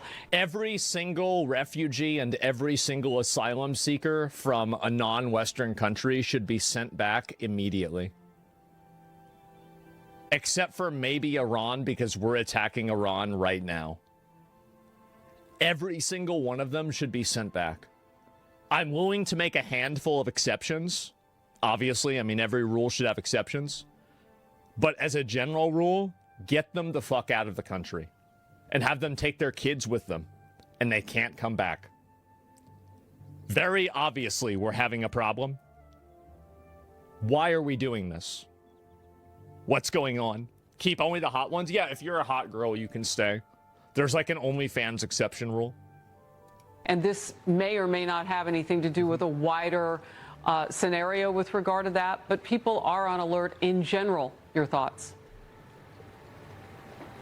Yeah, we dance along that continuum, right? We live in a country where we have freedoms and privacy and civil liberties, but we also want to be protected. If you allow me to declare martial law, I can keep... No, I mean, like, and he's right about this. Like, you're going to have shootings if you let people have guns. Like, it's just what's going to happen. Especially with, like, such a, like, a totally multicultural place like America. Like, America is, like, the reason why America has so many shootings, too, is that it's super multicultural.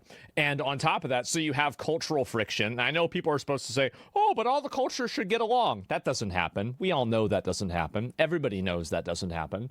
But on top of that, you also have, you know, wealth inequality that's just out the fucking, like, it's crazy.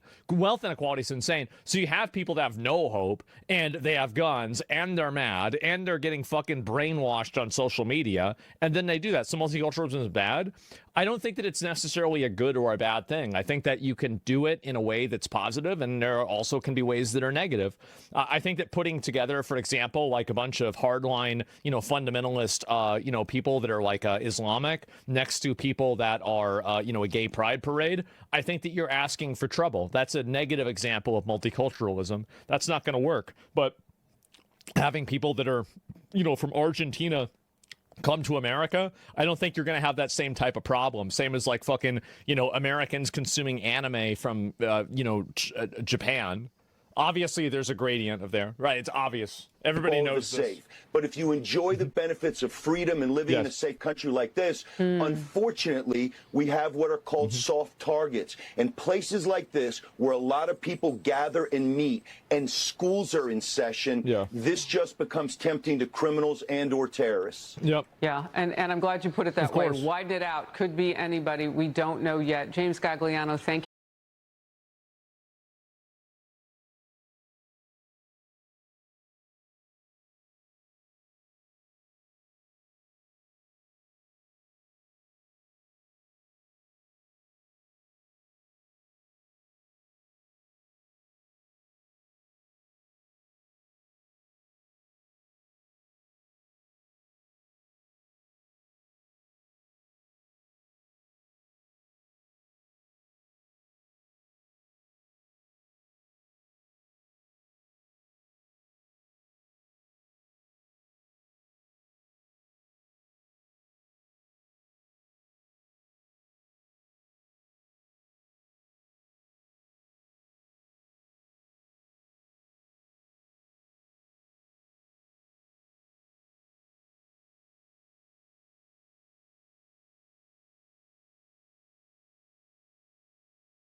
Are you pleased that the now dead Ayatollah Khomeini, the older Khomeini, is no longer ruling Iran? It's a good question. I don't take pleasure in killing anyone. I don't think you should. You should. You absolutely should take pleasure in killing certain people. What about child rapists? What about people that are mass murderers? You absolutely should take pleasure in killing certain people. This is the type of, like, Marvel Comics level morality that destroys societies. You absolutely that destroys societies.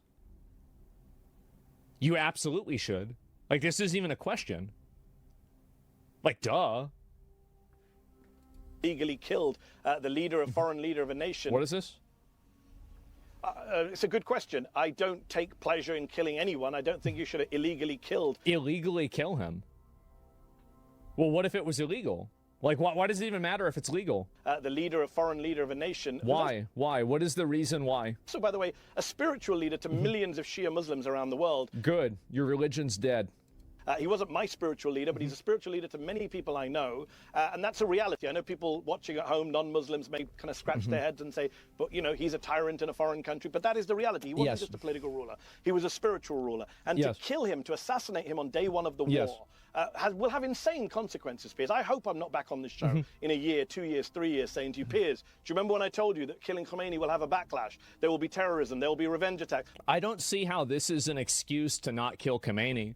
If anything, this is an excuse to go even harder on them. If what he's saying is that they have a leader and this leader encourages and promotes and funds terrorism all across the entire world, but if you attack him, then they're going to completely terrorize you. My response to that would be, then we should get rid of every single one of the people that does that exists. Any single person who is part of any organization that thinks that they are aligned with a leader that is a mass murderer should be exterminated. It's not even a question. These are literal killers. These are like the people that were guarding Auschwitz in the Holocaust. They literally are the same people. Well, not literally, but basically are the same people. It's nuts. Like, how do we not come to that conclusion immediately? I hope that doesn't happen, but it could happen. It might likely happen. U.S. intelligence is suggesting it might happen. The blowback from killing a foreign head of state, from killing an Ayatollah, a religious leader, in this way, in this blasé way. By the way, Piers, they also killed the people he wanted to succeed Khamenei. They're so incompetent. Trump now admits that in the next door building, they accidentally also killed the people they wanted to be their Delcy Rodriguez in Iran. So no, I don't think I didn't hear them saying that. I'm never going to support assassinating foreign leaders, killing foreign leaders. So, you know, Colonel Gaddafi was raped and murdered on the side of a street in Libya. Is Libya better off without him? Well, A, not sure about that. B, I don't think we should have killed Gaddafi either. I thought Gaddafi was great. Obviously, I don't shed any tears for Gaddafi, but that is not what you do. I'm never going to support the killing of anybody outside of a trial. Well, what about Hitler, right? I mean, would you support killing Hitler? This is the problem, is like, again, this is like Marvel movie ideology, Marvel movie morality. Obviously, you should support the killing of a person who is a mass murderer. Of course. Hitler's the head of state too? Yeah, exactly. It's just like, this ideology is so retarded. Side of due process. Kill them, just don't rejoice? Why should you not rejoice? It's a relief for millions around the world that they're not under the thumb of a terrorist. Like, this is performative morality. It's performative, short-sighted morality. The edge of the observable universe is 46 billion light years away in every direction. Perfect sphere, perfect symmetry. That is what the models predict. But when astronomers mapped the cosmic microwave background, the most precise measurement of that edge we have ever made, they found something impossible. One side is different from the other. Not slightly different, measurably different. And the asymmetry points in a direction, the same direction across multiple independent measurements. Galaxy clusters are drifting, not randomly, all moving toward the same region of space at 600 kilometers per second, as if something beyond the edge is pulling them. For 70 years, cosmology has been built on one principle. The universe is isotropic, the same in all directions, no preferred orientation, no special act I just bought a ticket on the newly crowned 2026 World's Best First Class on their longest flight journey of 50 hours that costs up to $75,000 as you fly in their top 2 first class seats, which makes me wonder, what is it like to live 50 hours in the world's best first class? Well, to find out, I'm spending the next 50 hours running through 2 days of my full daily travel routine, starting with discovering my home on flight number 1. Hello. Doing great. How are you? Please make yourself comfortable. Great, thank you. My name's Rachel. I'm happy Okay. with us. Wow, so okay, ladies and gentlemen, my mind is blown. Like, I've flown Emirates before, but never for such a long journey. Like, to have 50 hours on board here. Thank you. P2 don't bring in 2005? Amazing. Sounds great. Sounds Yeah. Oh, fantastic. Thank you. Thank you so much. They backed up with everything. Oh, that's beautiful right there. Right. Thank you. Oh, yeah. That's meant to have clicks and different, approval on Twitter. No, this person is awful. They've caused the torture, the terrorism, the fear of millions of people. Yeah, you should be happy that it's over. It's a utopian Marvel mindset. It's embarrassing. Spiritual leader? Well, yeah. I mean, if you have a spiritual ideology that involves, and also every Shia Muslim doesn't agree with what the Ayatollah does. It's such a intentional misunderstanding. And, it's for the Iranian people to decide their future. If the Iranian people want to get rid of Khamenei, it was up to the Iranian people, not up to Benjamin Netanyahu and Donald Trump. Yeah. And by the way, what a great regime change war this is. They replaced Ayatollah Khamenei with Ayatollah Khamenei. That's real high-level success in your regime change war. His son, apparently, is more hardline, we're told, than his father. And why wouldn't he be? They just killed his mum, his dad, I think his wife as well, his sister. It's not a guy who's going to do a deal anytime soon or roll over for Donald Trump. So strategically, we'll eventually just keep doing it until they find somebody that gets a deal, right? I mean, it's pretty obvious. It's a disaster. And legally and morally, no, you can't just kill people you don't like. Am I going to... Yeah, you absolutely can. Like, what are you talking about? What? Of course you can. Why not? Like, this is the mentality. Again, this is the Marvel movie mentality. Why aren't you saying this about the Ayatollah? Why aren't you saying that you can't just kill people that you don't like to the IRGC? Because I wonder guess what? I wonder in the last year, who's killed more Iranians? America or the IRGC? Israel or the IRGC? It's obvious. This guy is running more defense for Muslim terrorism. This is what he does. He's been doing this for years. I don't know why people keep having him on a show. He will always fall off on the side of defending Muslim terrorism. He does it every single time. That's it. Iranian people should march in a literal machine gun fire and die pointlessly and fail to overtake a country that oppresses them. That's because he doesn't want them to do that. He probably supports this privately, but he can't say that publicly. So if you're saying you can't just kill people you disagree with, where was your outrage for the months that the Iranian government was killing its own people? You don't actually believe any of the stuff that you're saying. But, I don't like Benjamin Netanyahu, Piers. Maybe you've noticed so for the last 2 years.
years, but I don't support anyone assassinating him.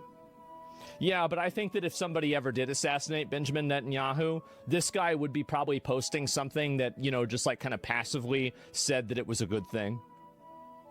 That's probably what he would do. That's what I think he would do. My actual question, though, Yes. was brilliantly deflected. My actual question was, are you pleased that he's no longer ruling Iran? Yes. Well, I don't support the Vilayat-e-Faqih, what is called the Islamic system of rule in Iran. So I don't support any ayatollahs being in charge of Iran. In Iraq, for example, you have an ayatollah named Sistani, who the Americans have worked with for a long time. He's the spiritual leader of a lot of Iraq Shias and a lot of Shias around the world. He's trying to draw a distinction as if this is a religious thing. It doesn't matter whether it's a religious thing or not. So being Shia Islam or not, it doesn't have anything to do with killing innocent people. Like, is the guy in Iraq doing the same thing that the Ayatollah in Iran is? Probably not. So to just say that every Ayatollah is the same is just, it's another intentional misunderstanding. He's never taken executive authority. He's never said, I'm going to be in charge of Iraq. Yes. He sits in his house and he gives his religious rulings. I prefer that system of government. So in a sense, are you asking me, do I hope that, you know, do I want ayatollahs to rule Iran? No, I don't. I'm on the record supporting a democratic system. But I don't support killing people. No, I don't. No, I know. I wasn't asking if you supported killing him. I just was asking if you're pleased he's no longer ruling the country. It's a loaded question because his son is leading the country. So am I pleased with that? No, I'm not pleased with his son leading the country. It's not a question you can answer in a vacuum, can you, Piers? Well, no. So if you're not pleased with the son, See, this is what I was saying before about how you cannot engage in a civil, rational conversation with a person like this that does not value any degree of civil discourse. This person doesn't care about logic, rationality, or any sort of, like, you know, rational thinking. What they care about is pushing their ideology through a Trojan horse of a perceived ideology of, like, rationality. Both of them. Yeah, you never engage with people like this. It's a mistake to even try to engage with them. They're not in good faith at all. Country. Well, are you pleased that Saddam Hussein? Are you pleased that Saddam Hussein is not ruling Iraq? Yes. Yeah. Thank you. Thank you. It's so fucking easy. That's the difference. There it is. Yes. Obviously. Duh. Of course. Obviously. But you oppose that war like I did. Yeah. Yeah. Okay. The two things are so you can hold multiple positions. Yeah. Duh. Agreed. Absolutely. Agreed. Apparently not agreed because you can't say the guy. You're glad he's dead. No, but I'm saying that you're. I'm agreeing with you. You could easily. Yes. So well, you've agreed. You've now said that you're pleased the son. You're not pleased the son is running the country. Is that what you said? You're breaking down a moment. I will right after this. No, I'm not. Ah. Not at all. I've said that publicly. But, so does it automatically follow you? And he's only ruling the country. Hold on. He's only ruling the country because we killed the leader before him, his dad. Yes. I understand that. But I'm just trying to work. I think the solution is we should kill him too. That would be my mindset. If, like, this guy's also really bad, then logically we should go after him too. I mean, I don't see, like, what is this? Like, why wouldn't we do this? Out by natural process surprised we of haven't. elimination, I think that maybe we have. You must therefore de facto be pleased that the dead Ayatollah is no longer ruling the country. Am I pleased he's not ruling the country? It's a question in vacuum. So does that mean I'm pleased with his son ruling the country? Yes. It's just weird. He might not survive his injuries. He lost a leg in a few I don't want to say yes to that because that implies that I'm okay with the fallout from it, which I'm not. But I have made my position clear. He's clearly okay with the outcomes because you had no problem ignoring the Iranian people getting killed for weeks, and now you're trying to talk about you're upset about the fallout. I don't think so. If you're so upset about it, then why are you not upset about them killing their own people and turning off the internet? I think any Ayatollah should be running Iran. That's not my political or religious viewpoint. Yes. So it sounds but I don't think you should kill them in order to get rid of them. But I don't think you should kill Ayatollahs in order to get rid of them. Of course you should. Like, I mean, obviously you should. It's not even a question. I didn't ask you if you supported killing. I just said, are you pleased he's no longer ruling the country? Sounds like you are, but you're just very reluctant to use the word yes. Yeah, because I have to think through the consequences of what I'm Jesus. saying, Piers. It's good for you to ask a great question in a vacuum, but if I say yes to that question, does that mean I'm supporting what Trump and Netanyahu did? No. I don't think any of that follows. You could just say yes or no. And I don't take pleasure in killing people without trials. If Mehdi Hassan will always find ways to obfuscate Islamic terrorism. And I think that you guys can take this to the bank. Every single time that there is an Islamic terrorist, he will come out, downplay it, obfuscate it, make it harder to understand. And the reason why is he's doing it for a religious and ethnic reason. That is the reason. He identifies with them, he sees them as the end group, and he sees everybody else as not the end group. Now, he'll come out publicly and say, I don't like terrorism, sure, but whenever it comes time to condemn these people or to take action against getting rid of groups of these people, he will always cast doubt on those actions because actually he doesn't really mind it that much because he's ideologically aligned with these terrorists. That's it. That's the real reason. If Ayatollah Khamenei did something wrong, the Iranians should have tried him. The Iranians should have tried him. Wasn't the question. They should have tried him? That wasn't my question. I didn't ask if you were pleased to get killed. It was just a question about my feelings. Asked you, are you pleased? They should have tried him. He should have gone to court. I just asked, are you pleased he's no longer ruling the country? It's a yes or no. You either are or you're not. Yes. I'm... no, because I can't. No, it's not. No, Yes. Piers, it's not as simple as that. I know you've now latched on. It actually is very I have to simple. think this through. No, I don't think that. I don't think it's a matter about my feelings. I've only latched onto it because you won't I'm not answer. pleased. I think it's an easy thing to answer. 20 I minutes didn't to know find it was out a if he's therapy pleased or not. session to ask me about how I'm feeling. I thought it was about my political viewpoints. My political viewpoint is it was wrong to kill him. It was illegal to kill him. It will have It was illegal. disastrous effects for the region. It's mad Yes. to take out a head of state and a spiritual leader. And it's even madder when you replace him with his son, who apparently is, quote unquote, worse than him, both for Iran and for US and Israeli. Uh-huh. I'll just try So one no, I'm more not time. pleased at the situation we're in. Yep. Apparently massive not attacks asking data about the center. All right, we're going to look at it right I'm after this. asking, are you You are. pleased You are. that he's no longer ruling the country? Man. No, I'm not pleased about what's going on right now in Iran, which involves killing Khamenei. So I'm not going to answer your question. He will out of never any do context, for you to clip this out Again, of context. Yes. No. Nice try. I perish the thought that either of us would take anything from our interviews and clip them out of context, Mehdi. You would never do that. Yeah. would you? Never, never. Of course not. No, this is it. And again, it's so obvious that these people engage in dishonesty. It is. It is so obvious, and it is insane why it happens. Oh, God. Is it the same guy again? It's a moral abomination, and yes, it's tactically stupid. They bombed a submarine and just let the sailors drown to death, going against. Yeah. Even the Nazis didn't do that during World War II. Apparently, even the Nazis collected people from the water. Now, that is you playing the Nazi analogy just 6 days after you told people to stop playing the Nazi analogy, isn't it? Piers, come on. You Come on. Come on.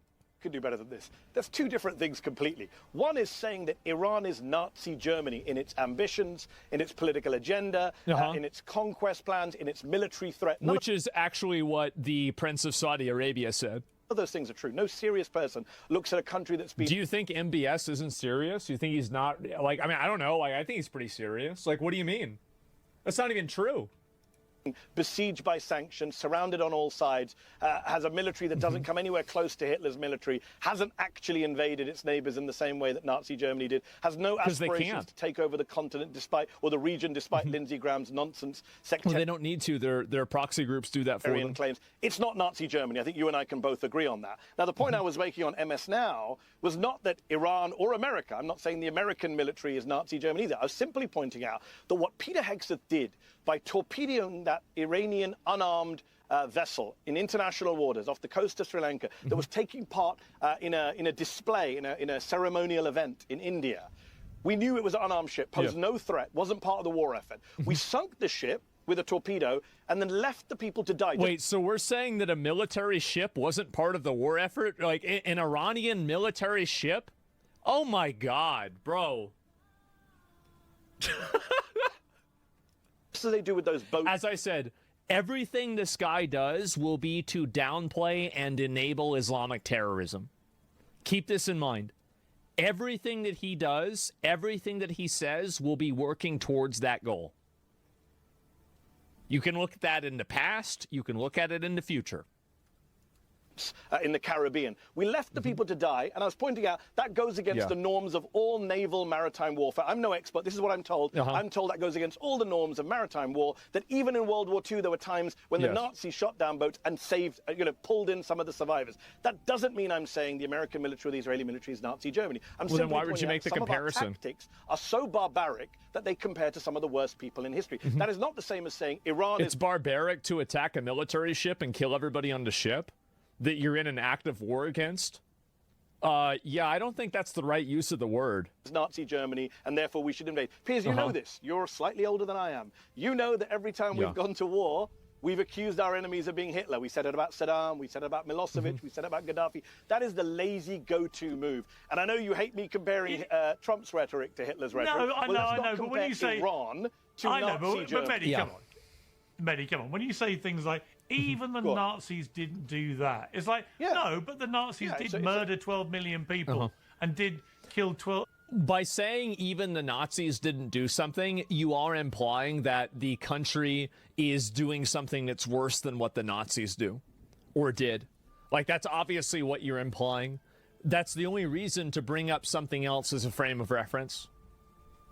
6 million Jews in the Holocaust. So not 12. No. There, a lot of other people were killed in the Holocaust. It wasn't just Jews. Hitler was not he didn't just hate Jews.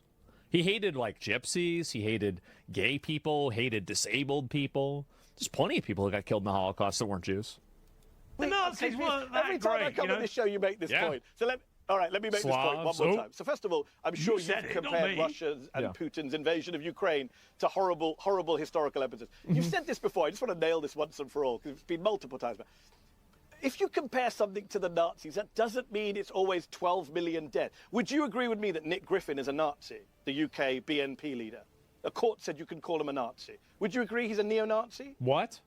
Well, he's a far-right lunatic, yeah. You would never call him a Nazi because a court said you could call him a neo-Nazi. Are you saying skinheads with swastikas who run around European towns attacking migrants who say Heil Hitler, are they Nazis? Yeah, of I would course. say they are. And they haven't killed 12 million I would people. categorise them as you can only be a Nazi. I categorise them as Nazi sympathisers. But my point being, you went in 1 week. My point being is, you don't have to kill 12 million people. Using Nazi analogies. I didn't say that. Now, Piers, this is really bad on your part. That's not what I said. I said that don't call Iran. I don't know why you bring this guy on there. This guy's obviously going to lie and make up bullshit, right? What is this kind of reasoning? I don't know. See Germany. And then I said, let's not do things in the Pacific that even the Nazis didn't do. No one's even doing it? No one's stacking randoms and screaming Hail Hitler? If you can't see it, I'm sure your viewers do.